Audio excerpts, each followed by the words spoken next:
안녕하십니까, 알림이 황희두입니다. 계속해서 무리하게 북풍무리하던 국민의힘이 결국 내부 의견 차이로 망신만 제대로 당했습니다. 한기호 TF 단장은 북송 탈북 어민이 16명을 살해했다는 문재인 정부의 발표는 허위라고 주장을 한 건데요. 북한이 2명의 탈북 브로커를 송환받기 위해 거짓말한 것이고, 문재인 정권은 실제로 이런 내용을 합동신문을 통해 확인했을 거라고 한다, 이런 얘기를 전한 겁니다. 이에 많은 시민들은 구역질 난다는 반응까지 보이고 있고요. 윤석열 지지율은 계속 떨어지고 국민의힘은 내부 권력 다툼으로 서로 헛발질만 하고 민심은 계속 싸늘해지니 이런 식으로 전 정권 뒤집어 씌우기나 하냐? 이외로도 근거가 탈북자 증언이라니 국회의원 불체포 특권 빨리 없애야 된다. 그래야 저런 사기질을 못하지 않냐? 북한의 가장 정통한 태영호 의원을 평양 특사로 파견해달라, 이런 요구도 나오고 있습니다. 이후로 하태경 의원은 북송 어민이 탈북 브로커다? 이건 국민의힘 공식 입장이 아니라고 선을 그었고요. 참고로 최근 하태경 의원은 하나의 중국 원칙을 절대적으로 지지한다, 제8차 한중 차세대 정치 지도자 간담회에 참석해서 하나의 중국 원칙을 지지한다는 입장을 보인 겁니다. 이렇게 떡하니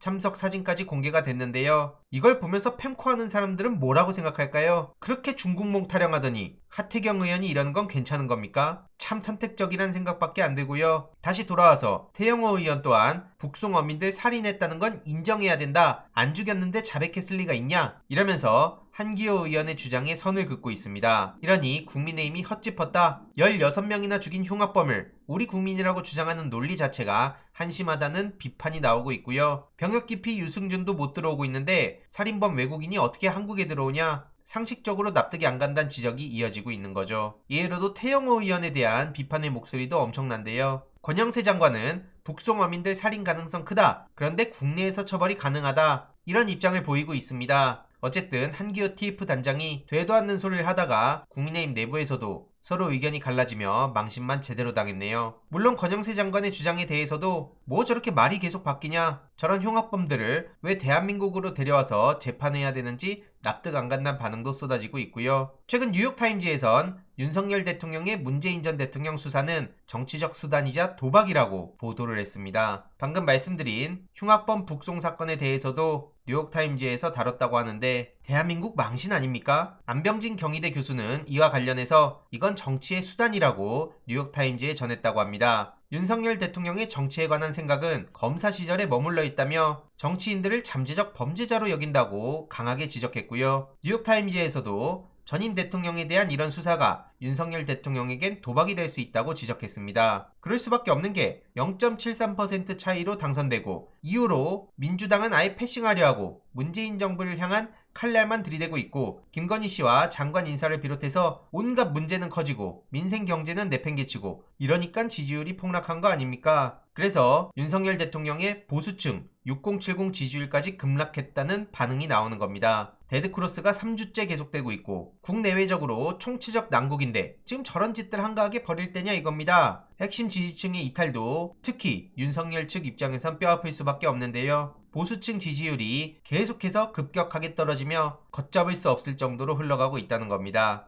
이강윤 한국사회여론연구소장은 이명박, 박근혜, 문재인 정부 당시에는 굵직한 정책을 추진하는 과정에서 국민적 반감이 커지면서 지지율이 흔들린 거라면 윤석열 대통령은 국정운영 자체에 대한 신뢰에 균열이 생기고 있다는 게 더욱더 심각하다고 지적하고 있습니다. 이외로도 전문가들은 나몰라라식, 무책임, 무능, 무식한 윤석열 대통령의 신뢰가 계속 하락한 것도 비판하고 있고요. 경제 적신호 속에서도 해법을 전혀 못 내놓고 있죠. 이러다 보면 국민의힘 내부를 향한 정책적 설득력마저 잃게 될 가능성이 크다는 분석도 나오고 있고요. 아직까지도 지지하는 사람들이 이해가 안 간다는 반응도 쏟아지고 있습니다. 심지어 부인이 선거 기간 동안 개사가 올리면서 대놓고 국민들을 조롱하고 개돼지 취급했는데 그걸 지지하는 게 말이 되냐? 아직도 윤석열이 대통령 됐다는 게 믿을 수가 없다는 반응도 많은 공감을 얻어내고 있네요. 이와 관련해서도 계속 소식 전해드릴 예정이고요. 오늘은 노회찬 전 의원의 4주기입니다. 추모제가 개최된다고 하는데 지금 정의당은 파산 위기에 몰려있죠. 그래서 노회찬의 유머 정치학을 되새기고 진보 가치와 개방성을